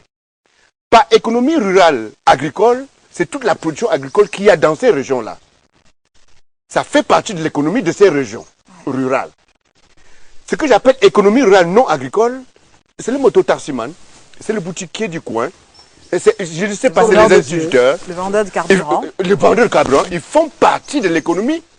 Alors, il faudrait qu'on arrive à un stade où les produits agricoles transformés en boulmakak puissent répondre non seulement aux besoins des producteurs, ça c'est important, il faut commencer par le producteur. C'est-à-dire le produit transformé doit être consommé d'abord aussi par le producteur. Comme disait Thierry, il y a des périodes mortes. Quand on transforme, on conserve dans un temps un peu plus long. Et ça permet de traverser certaines périodes de non-production, la disponibilité. Mais il faudrait que cette transformation réponde aussi aux besoins de ceux qui font dans l'économie non agricole de Mboulmakar et puis de Dori au Burkina Faso. Alors, ceci nous détourne complètement de ce que j'appellerais l'économie néolibérale. C'est-à-dire, on tourne le dos à ça. C'est pour ça qu'à l'intérieur de Labo-Agri, nous avons cette préoccupation. Il faut réinventer les formes économiques qui puissent nous permettre de faire en sorte que les bénéfices tirés de la transformation puissent non seulement bénéficier aux consommateurs au niveau local, mais que ce bénéfice puisse être aussi celui du producteur, du produit qui a fait l'objet de la transformation. Nous devons évoluer par là. Et ça, il nous faut inventer. Soit en créant des marchés dans ces milieux, soit en faisant en sorte qu'il y ait des facilités de transformation qui puissent aussi pouvoir leur bénéficier. Je voulais insister sur cet aspect pour dire que au niveau de Labo-Agri, dans sa dimension laboratoire, nous avons plein de petites idées que nous voulons tester, nous voulons expérimenter. De telle sorte que le moment venu, que lorsque nous parlons d'une forme d'économie qui puisse bénéficier au maximum de producteurs en milieu rural, que ce soit pas des paroles, que ce soit quelque chose d'expérimenté et quelque chose de vu. C'est ce que je voulais rajouter au propos de Jean-Pierre Imélé de tout à l'heure. Je voulais rajouter, parce que tout à l'heure, j'ai assez rapidement, coupé, parce que je vais revenir à vous. Allez-y. J'ai été coupé tout à l'heure quand Thierry a parlé.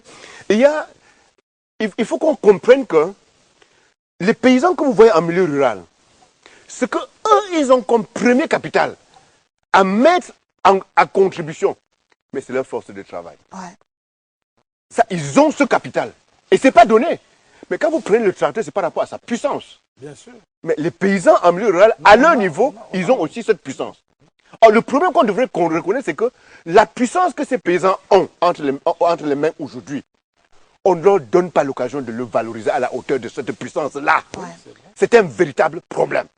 Et c'est là où nous butons par rapport au chômage de nos jeunes, où nous butons par rapport à la cherté de la vie sur le marché, où nous butons à la détérioration de la qualité de vie de nos populations en milieu rural, où nous voyons les larmes aux yeux, le nombre de pauvres augmenter au Cameroun et malheureusement augmenter en milieu rural, là où on était supposé produire pour manger mieux et nourrir la ville. Je voulais un peu insister sur cet aspect suite à l'intervention de Thierry tout à l'heure. Je vais revenir à vous tout à l'heure. Les différentes solutions que vous proposez nous amènent forcément à changer de paradigme. Je reviens à vous, Monsieur Moubitan, pour parler de la concrétisation du panafricanisme qui se fera tout naturellement du fait de l'agriculture. Et pourquoi pas par Labo-Agri? Mais je crois que, Juliana, je crains que tu sois... encore une fois, en train de porter comme Isis la renaissance africaine. Mettez juste un mot. On a parlé de panafricanisme et Bernard Djong a dit la renaissance africaine. En tout cas, il va mieux s'expliquer sur la question. Allez-y, monsieur Boubitan. Oui, je parle d'Isis parce que vous savez, Isis, dans la mythologie africaine, dont égyptienne, Isis représente cette femme, cette porteuse d'eau, cette porteuse de richesse, cette mère qui fait naître un fils qui vient Horus, qui vient venger son père Osiris, Osir, qui avait été tué par son frère Seth. Alors, c'est pour ça, là vous touchez une de mes cordes sensibles, le panafricanisme. Et par rapport à cela, depuis au moins 30 ans, pour ceux qui ont connu notre démarche dans le passé et qui nous a d'ailleurs amené en zone rurale, l'une des raisons fondamentales qui nous amène en zone rurale, parce que nous avions commencé cette bataille pour la libération de l'Afrique. Nous en avions comme un leitmotiv puissant. Et à un moment donné, nous avons tiré la conclusion que tant qu'on ne sera pas nous-mêmes acteurs en zone rurale, aller travailler d'abord pour que l'Africain puisse devenir indépendant au niveau du ventre. Parce qu'aujourd'hui, c'est ça le vrai problème. Tout ce que nous disons là depuis qu'on a démarré là, on ne parle que de ce qu'il faut mettre dans le ventre en qualité et en quantité afin que la tête puisse fonctionner convenablement. Or, quel panafricanisme ferez-vous dans les salons feutrés, dans les colloques, dans les débats uniquement intellectuels? Le panafricanisme se construira à partir du moment où les Africains n'auront plus faim. Parce que c'est lorsqu'on n'a plus faim qu'on peut engager un combat de libération. Et vous comprenez pourquoi Labo Agri aujourd'hui est, si vous voulez, le moule. C'est l'élément catalyseur de cette libération totale de l'Afrique. Parce que c'est de ça qu'il est question. Parce que quand on dit panafricanisme, c'est assez vague, ça. C'est un concept. D'autres parlent déjà aujourd'hui de panafricanisme, c'est un humanisme et tout cela. Ça, c'est des mots, encore une fois, qui perdent du temps. Le panafricanisme, c'est nous produisons en qualité et en quantité suffisamment d'aliments pour que nous soyons suffisamment libres dans la tête pour produire, créer et entretenir des relations humaines durables. C'est ça le panafricanisme. Or, ça ne peut pas se faire tant qu'on n'a pas mis suffisamment à manger en qualité et en quantité, y compris des produits transformés. C'est pour cela que la présence de cette diaspora, qui revient avec l'expertise, comme M. Niamen, comme M. Imele, qui nous permet, à nous les agriculteurs, nous les paysans, de pouvoir non seulement produire, mais aussi manger même ce que nous aurons produit, transformé par nos enfants, qui sont venus mettre à la disposition, créer des structures de transformation, pour que nous puissions avoir désormais le lait en boîte, le lait en poudre disponible toute l'année, mais un lait, un maïs, un soja et consorts qui est produit localement et qui est mis en sachet ou en conditionnement par nos enfants que nous avons envoyés à l'école. C'est de ça que nous on a besoin. C'est ça le panafricanisme. Et si nous le faisons ainsi, fatalement, sur le plan politique, et c'est là où j'embraye sur ce que le président du CRAC disait tout à l'heure, sur le plan politique, Labo Agri est, il faut le dire vite, parce que nous savons que des tentatives d'imitation commencent à se faire ressentir entre-temps et tout ça là. Vous savez, Juliana, depuis que vous avez présenté ce schéma, ce modèle de l'agriculture familiale à la télévision pendant une émission Agripan, vous savez ce que ça fait aujourd'hui? Il faut que je la raconte, cette anecdote. Oui, ouais. J'ai reçu la visite d'un projet camerounais en relation avec la FAO sur la production fruitière au Cameroun. C'est un projet de production fruitière au Cameroun. Tout d'un coup, les gens se réveillent et du coup pensent que les Camerounais mangeaient mal. C'était avant-hier. Avant-hier. Et ils se réveillent, hein. Ils constatent que les Camerounais ne mangeaient pas bien. C'est maintenant qu'on pense que les arbres fruitiers vont résoudre le problème de la famine et de la qualité de l'alimentation au Cameroun. C'est maintenant qu'on surgit. Je crois que c'est à partir d'Agrippane que cela a commencé. Et il faut le dire, les gens doivent le savoir, c'est important. Mais maintenant, on veut encore imiter cela maladroitement. Et donc, les gens doivent être avertis.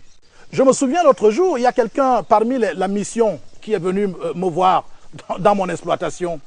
C'est encore là qu'ils ont commencé à prendre des boutures, hein, d'un arbre fruitier qu'on veut promouvoir au Cameroun et qu'on n'a même pas eu le temps d'étudier encore jusqu'à maintenant. C'est le constat que j'ai fait. Et que cet arbre que moi je produis, c'est la première fois que ces fonctionnaires qui sont descendus sur le terrain viennent voir ce qu'on appelle un grenadier. C'est dans mon exploitation agricole. Mais ils ont déjà programmé que ça sera multiplié au Cameroun. Mais attendez, vous voyez, nous sommes là devant, il me semble, des personnes qui dansent, qui applaudissent et qui, en réalité, n'ont aucune envie de voir la situation de l'agriculture évoluer. Comprennent-ils seulement quelque chose Et pour terminer, Juliana, je voudrais donc dire que par rapport à cela, il faut que les gens le sachent. C'est pour cela que nous avons mis l'emphase sur les exemples. Il existe des modèles. Aujourd'hui, lorsqu'on dit agriculture fruitière, vous visitez une structure que M. Imele a pensée, hein, a créée, qui existe, qui transforme. Mais encore une fois, c'était pour les Blancs. Ça ne partait que en l'exportation. Heureusement que M. Imele aujourd'hui se bat pour que ses frères au Cameroun, en Afrique, puissent manger désormais cela. Mais au départ, c'était la nourriture des Blancs, des riches. Mais non, mais que non. Il fallait absolument que, et c'est ça que nous allons faire, parce que le Labo Agri, c'est un laboratoire du crack. Hein. Il faut le dire ouvertement aussi. C'est très important. Nous, c'est là où, quand nous allons réussir, pour le moment, nous choisissons que Labo Agri reste. Oui, ça ne fait rien. Oui, je veux dire par là, hein, Juliana, permettez-moi. Je veux dire par là que c'est à partir de Labo Agri que nous allons convaincre les uns et les autres que nous sommes capables de porter un projet ou une politique agricole dans le continent africain. C'est de ça qu'il est question actuellement. Merci à vous, M. Moubitan. La question passionne davantage. Je vais donner la parole à M. Djonga, mais en dernier ressort. D'abord à vous, M. Imele, ensuite M. Niamen. Alors, je voudrais avec vous que l'on fasse un rappel mémoire sur la question de l'apport panafricain de l'agriculture. Monsieur Moubitan a quelque peu voulu nous limiter à la politique du ventre. C'est pas que on néglige ce qu'il a dit, c'est pas réducteur en tout cas. Mais il y a que, avec vous, on l'a déjà présenté sur l'un des plateaux d'Agrippane, les chaînes de valeur que pourrait créer l'agriculture. Il n'y a pas que la nourriture que l'on consomme directement. Les vêtements que nous mettons dans le cosmétique, dans un certain nombre de choses, l'agriculture est à la base de tout. Oui, elles sont innombrables. Hein. L'agriculture est vraiment à la base de tout et le potentiel de production, que ce soit végétal, animal, fruitier, légumes, etc., africain, généralement, est un des plus importants du monde. C'est pour cela que les industries semencières, lorsqu'elles ont eu besoin d'aller sélectionner les espèces végétales qui étaient à protéger, à multiplier, à développer, ont d'abord fait ce travail-là sur toute l'Afrique. Et c'est pour ça que c'est très important pour nous, conscients de cela, de ce potentiel, de travailler toujours à l'échelle continentale. Nos chaînes de valeur ne doivent pas être nationales, elles doivent être panafricaines. Ouais. Nos chaînes de valeur ne doivent pas être monoproduits, elles doivent être biodiversité. Ouais. Nos chaînes de valeur ne doivent pas être uniquement axées sur la ruralité ou sur les milieux urbains. Elles doivent être tout ça à la fois. Et nos chaînes de valeur sont les chaînes de valeur qui doivent être construites de toute urgence. Parce que finalement, nous avons là les ingrédients nécessaires pour mettre l'Afrique au bon niveau et comme un interlocuteur valable, capable de discuter avec les autres nations du monde d'égal à égal, parce que contributeur en tout point de vue, voilà, sur ces questions de nutrition et bien d'autres. C'est pour ça que c'est très important pour nous de décomplexer les Africains sur les questions alimentaires en leur permettant de consommer prioritairement ce qu'ils produisent, de valoriser ce qu'ils produisent sous toutes les formes et de promouvoir une véritable industrie. L'urbanisation fait qu'on ne peut pas aujourd'hui, en habitant une ville comme Abidjan, se nourrir de la même manière que si on habitait Bouaké. On peut pas, ça peut pas fonctionner comme ça. On est obligé maintenant de penser à la conservation des aliments. On est obligé de penser à la question de la semence pour garder une biodiversité et un patrimoine génétique pas trop modifié, ainsi de suite. Donc toutes ces choses sont importantes et toutes ces choses finalement font partie des missions de Labo-Agri. À terme, aujourd'hui, nous sommes dans la phase d'identification, de mise en place de modèles, d'analyse de projets. Mais il est évident que lorsqu'on va avancer dans cette direction, on va découvrir chaque jour des pans entiers d'activités non explorées qui touchent la cosmétique, la chimie organique, la construction bâtiment. Parce que vous voyez, on est dans des dynamiques de dépendance qui sont pas très saines. On ne peut pas reproduire le modèle de construction, par exemple, des bâtiments occidentaux dans des pays où il fait moins 40. On ne peut pas systématiquement mettre de la climatisation dans tous les bâtiments parce que l'architecture, le matériau utilisé, la capacité d'isolation des matériaux n'a pas été analysée. Et toutes ces choses font partie finalement des dérivés des activités de Labo-Agri, parce que je vous ai dit tout à l'heure que les activités agricoles étaient transversales de toutes les autres activités humaines, parce que c'est à partir de là que ça commence. Voilà. Je vais avoir votre point de vue sur la question panafricaine, l'apport de Labo-Agri, pour ce qui est du cadre agricole sur le continent africain. Je voudrais qu'on insiste ici sur le fait que le Labo-Agri, ce ne sera pas de la théorie et que ce ne sera pas facile. Parce que la perception de tout le monde, quand on dit ce sera facile, d'un coup de main, non. Il y aura une bataille et la bataille est longue. Monsieur Moubitan a dit quelque chose. Il dit, on ne doit pas avoir faim. Mais si vous demandez à nos politiques, ils vont vous dire, mais vous avez de quoi manger.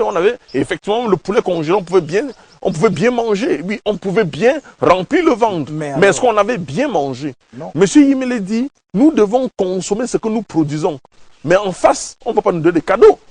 Il y a des gens qui ont décidé de nous bourrer la tête dans toutes les chaînes africaines, en prime time, sur les velléités en quadrille des produits hyper bien emballés, pour nous dire que ce n'est pas ce que vous avez produit que vous allez consommer.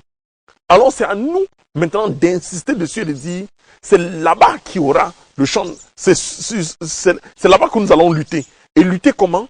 En montrant les bienfaits de ce que nous-mêmes nous avons produit. Parce que ce que nous produisons nous-mêmes, nous ne nous rendons pas compte. J'ai cette anecdote où quelqu'un prend tout un sac d'oranges venant d'un champ, un agriculteur, fatigué parce qu'il a porté sur la tête, il est capable de brader cela à 3000 francs et de prendre 500 francs, aller prendre une boisson orange gazeuse. Non hygiénique. Supposons que ce soit même hygiénique. Si c'était ça, il ne sait pas ce que lui-même il a produit. Donc il faudrait, on va travailler dans les consciences. Et j'ai beaucoup apprécié la phrase de M. Yimele dit, l'effet multiple. On ne va même pas se rendre compte comment les gens vont dire, mais effectivement, c'est nous qui faisons tourner les usines en Europe. Parce qu'il faut dire aux paysans, quand tu achètes un produit de l'extérieur, c'est pour que les usines tournent 24 sur 24 en Europe. Et si tu veux que les usines... on contribue au rapatriement de fonds? Quels fonds? Pour en faire quoi? Pour encore réinjecter dans le circuit de l'extérieur. Et cette vision panafricaine que vous soulevez s'applique à Abidjan, à Dakar, où on a tout oublié. Parce qu'aujourd'hui, si on prend par exemple l'exemple de le nom m'échappe de cette société qui produit de l'huile d'arachide. La Sonacos au Sénégal, à Dakar. L'huile d'arachide qu'ils produisent, c'est pour l'extérieur. Et on aime. Vous voulez de l'huile? On va vous donner de l'huile. Oui, vous avez de l'huile. Mais une huile raffinée qui a perdu toutes ses valeurs nutritives, qu'on vous réinjecte à des prix tellement démocratiques, et le jus et le bon produit repart de l'autre côté, Voilà sous ce qui forme. se passe actuellement. Et c'est maintenant qu'il faut dire non. Et c'est pour ça qu'on dit que nous vivons à moins d'$1 par jour. Parce qu'effectivement, le produit que nous avons renvoie de l'autre côté, renchérit. Alors que nous sommes en train de nous appauvrir, et nous appauvrons, je pense, inconsciemment. Parce que si on se rend compte que c'est nous qui faisons, on dit qu'il y a des grands salaires en Europe, tous nos enfants veulent aller en Europe. Pourquoi ils veulent aller en Europe? Ils veulent aller travailler. Ils veulent pas travailler où? Dans des usines. Qui font quoi? Qui transforment les produits agricoles. Qui viennent d'où? Qui viennent d'où? Et pour que nous puissions vivre, il faudrait que nous sachions que nous allons faire cela chez nous. Et dans les supermarchés, nous allons batailler pour que nos produits puissent avoir, nous allons aussi bien emballer ces produits et être en face de ceux qui viennent. Et c'est là où l'État peut intervenir dans la politique. Parce que le Burundi a réussi cela sur la nutrition des enfants. On a mis une certaine taxe et toute la population s'est rabattue directement sur le consommé burundais parce que il fallait être super lourd pour prendre un produit importé sur la nutrition des enfants. Permettez-moi d'être hors sujet. Il faut bien que les redevances audiovisuelles servent à quelque chose dans les médias sur le continent. Comme quoi, Jean-Pierre Imélé qui veut dire quelque chose avant, Monsieur Nyonga, la promotion du Made in doit exister en Afrique. Absolument, c'est clair qu'il faut promouvoir cela. Et je voudrais juste relever, je sais que c'est un peu tôt d'en parler, mais je me doute que ça arrivera un jour. Premièrement, le combat que nous menons n'est pas un combat qui oppose les agriculteurs d'ici aux agriculteurs de l'extérieur. Nous avons, et là je voudrais insister encore sur le que fait... les agriculteurs d'ici ne savent pas comment ça fonctionne ailleurs. Tout ce qu'ils veulent, c'est avoir nous avons exactement les mêmes combats. Ouais. La question de la souveraineté alimentaire, elle se pose en réalité devant la spéculation financière sur les questions alimentaires. Mais les agriculteurs ont les mêmes combats. Vous avez en ce moment sur l'Italie un mouvement qu'on appelle slow food. Alors slow food, c'est l'opposé de fast food. Ce mouvement est né en Italie, mais il est répandu dans le monde. Et ce mouvement slow food promeut de l'alimentation de qualité, sans chimie de synthèse, etc. Et lorsque on dit que nous recevons des produits qui ne sont pas bons. En réalité, une fois de plus, c'est nous qui sommes acteurs parce que nous n'avons pas les services de contrôle dédiés.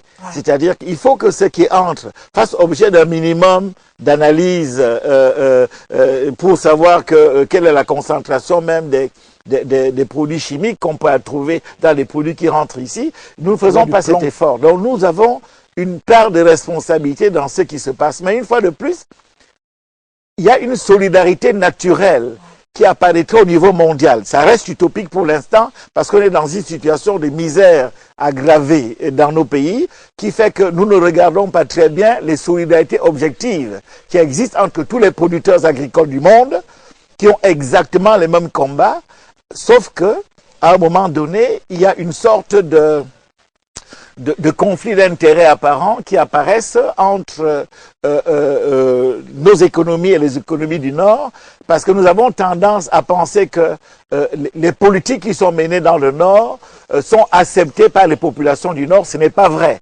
Il y a plusieurs mouvements qui existent, qui sont contre la spéculation financière, qui entraîne la moindre souveraineté alimentaire au Nord déjà et au Sud.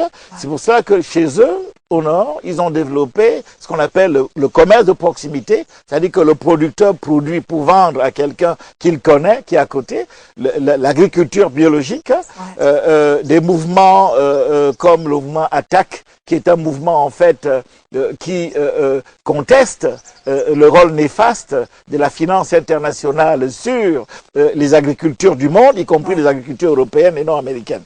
Donc nous avons là, à un moment donné, nécessité à développer des synergies avec les forces positives du Nord pour nous accompagner dans des mouvements comme la maîtrise de la mécanisation agricole, la maîtrise de l'essor de l'eau, de l'irrigation, de la transformation agroalimentaire. Nous avons, c'est la science. Et la science, en fait, les fonds qui sont dédiés à la recherche scientifique au niveau mondial sont des fonds mondiaux. C'est-à-dire que nous participons, nous, en tant que pays pauvres, à la collecte, à la mobilisation de ces fonds. C'est donc un devoir que, une fois que ces fonds ont permis de mettre en exergue les process de transformation industrielle, que ces procès-là soient remis à disposition des pays du Sud gratuitement, parce qu'il s'agit quelque part de quelque chose qui nous est dû. Je remercie. Comment rentrer en possession de ces fonds, encore que quand on le fait, non, cela n'arrive pas forcément au principe. Je ne parle pas des fonds, je parle, vous savez, il est dans la transformation des produits agroalimentaires. Ouais. Il parlait de l'arachide du Sénégal tout à l'heure. Mais on pourrait prendre la canne à sucre de Mbadjak. La canne à sucre est ce qu'on appelle en agronomie une plante qui a 4 molécules de carbone. C'est une plante en C4. Elle produit du sucre. Mais la betterave n'est pas une plante en C4. Elle n'a pas 4 molécules de carbone. Elle produit un sucre de moindre qualité.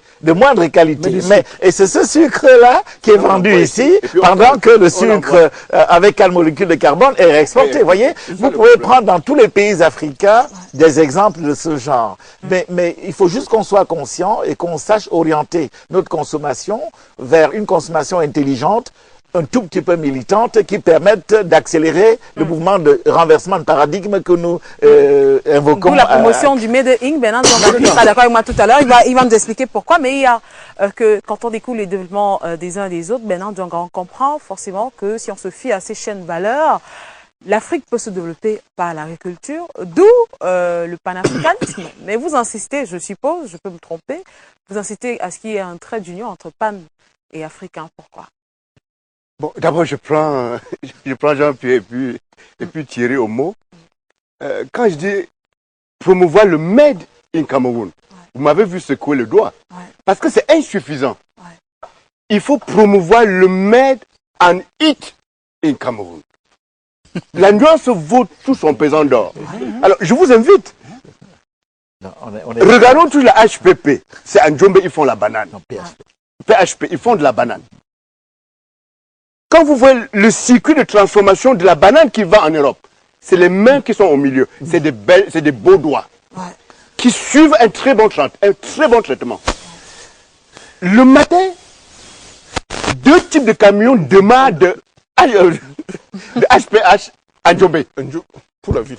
Il y a un camion qui a des bananes dans le carton, qui démarre, et il y a un autre camion qui a les brisures de bananes qui démarrent pour Douala.